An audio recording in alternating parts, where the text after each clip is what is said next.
Good day everyone and welcome to Nizaloche. Welcome to another epic episode. I'm your host Usabelo Zuma Omshuluzi, and I say welcome to join me. Okay, I want you to trust me on this one.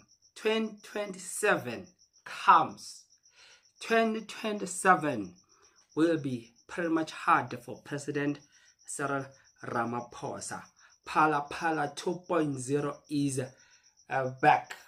Police Minister Professor Feroz Kachela says that the Phala report has been declassified, but it is not given to the public. The information is not for the public. We'll talk about that because the MK party has issued a letter concerning this information that is so hidden by our police.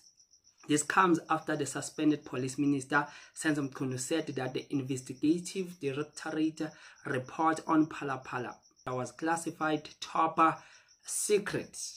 So the suspended minister Senzo Mchunu is in trouble, and I'm sure where he is, they are always praying for him. Like here.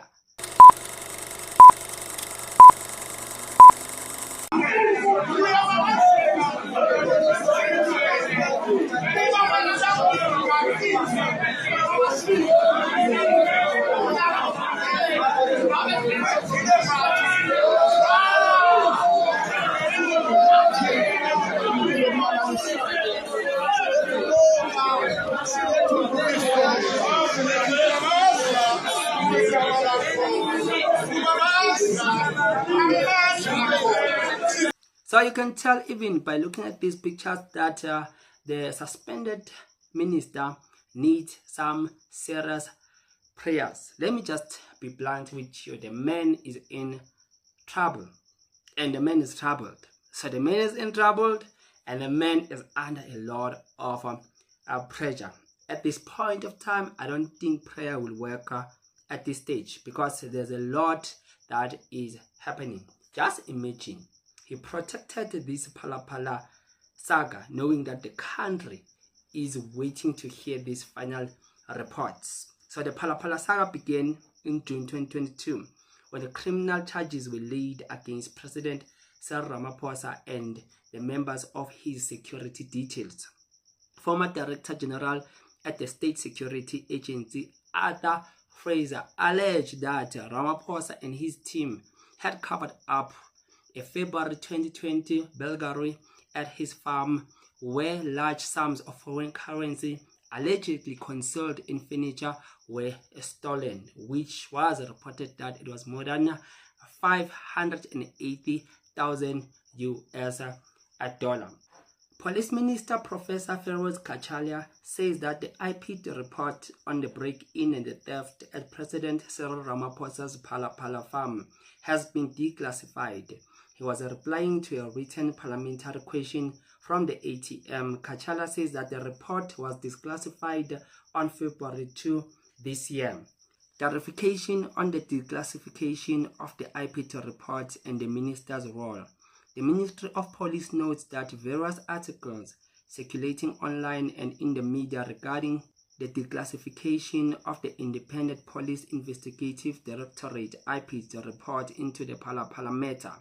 This information originated from a written parliamentary response provided by the acting minister, Mr. Feroz Kachela. Parliamentary questions are posed by members of Parliament of South Africa and then referred to the relevant departments for reply. In matters relating to the policing and oversight, the Minister of Police is responsible for the South African Police Service, SAPS, and the three entities that fall under the ministry, including IPID. Each entity prepares its own response within its mandate and area of responsibility, and the minister submits these responses to Parliament on their behalf. With respect to IPID, it must be emphasized that it is an independent body established in terms of the IPID Act. The minister does not direct or interfere with IPID investigations or findings. The minister's role is strictly defined and limited by legislation to safeguard the directorate independence. It should also be noted that IPID's investigations pertained to the conduct of SAPS members rather than a primary criminal matter of breaking and theft. In this instance, the report in question was compiled by IPID following the conclusion of its investigation. The report was declassified on 2 February 2026.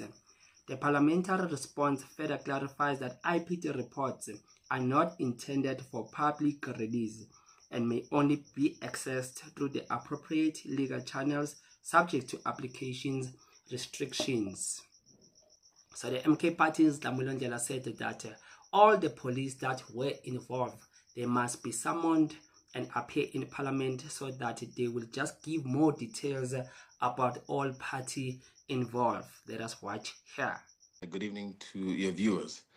We see this as a further attack on democracy and a further cover-up on the existential rot within the law enforcement agencies and specifically the police. You know, this matter has been ongoing since IPID then concluded a report in around the 2023 October, give or take. And MK Party came out, and this is even before the emergence of MK Party. In 2025, we already called for the declassification of this report by IPID. And we further then said that, firstly, we want to understand why was this report classified by the Minister of Police at the time, Senzo Mchunu, who himself is a rogue individual, has also been found embroiled in all these activities, as you would have seen with the press briefing that was given by Lieutenant General Konazi. We're saying that there's a case to be heard here. Remember, the Section 89 report by the then Justice clearly outlined that there's a case to be heard here.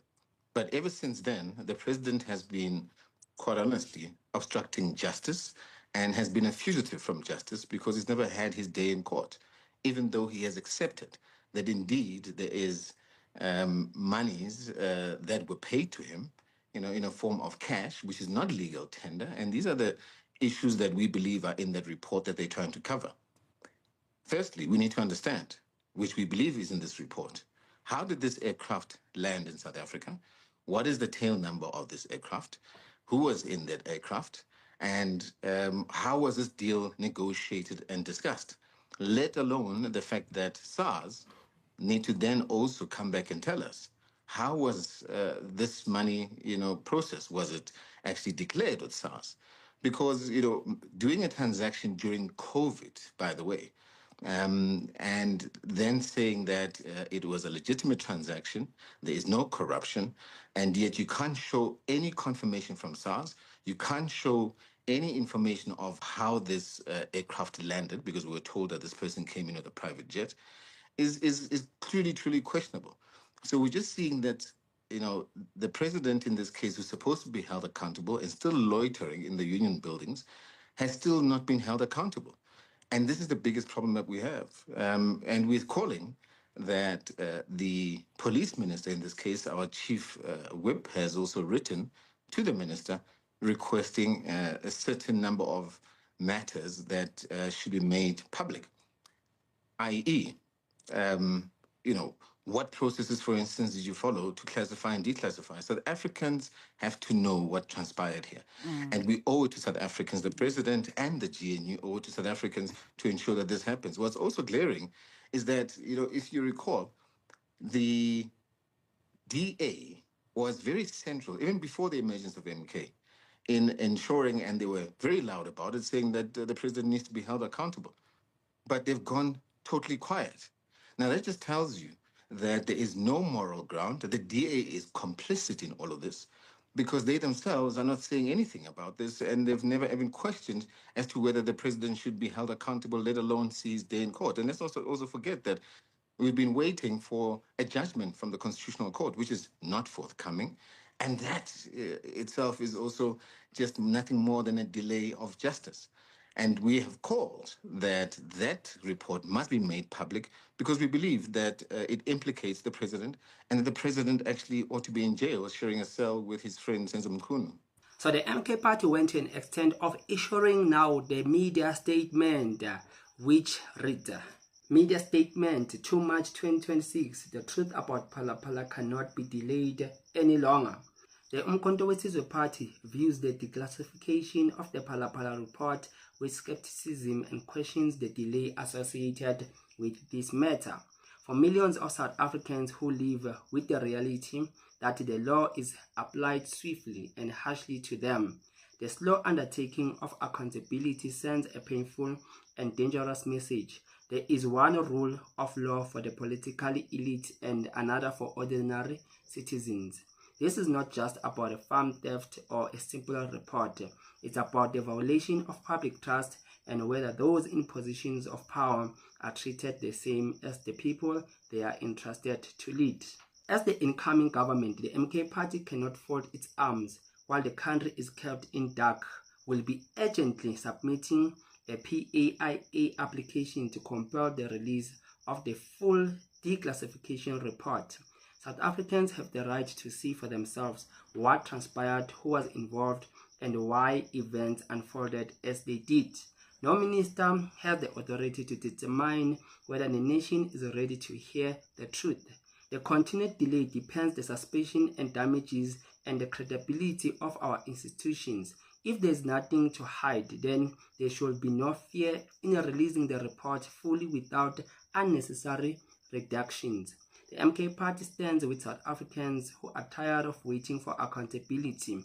The report must be released without further delay. So this was so very interesting coming from the MK party because they want this to come in public, and seems like this report, it is still pretty much protected. So the MK party says that they will submit a PAIA application to compel to release the full declassification report to the public.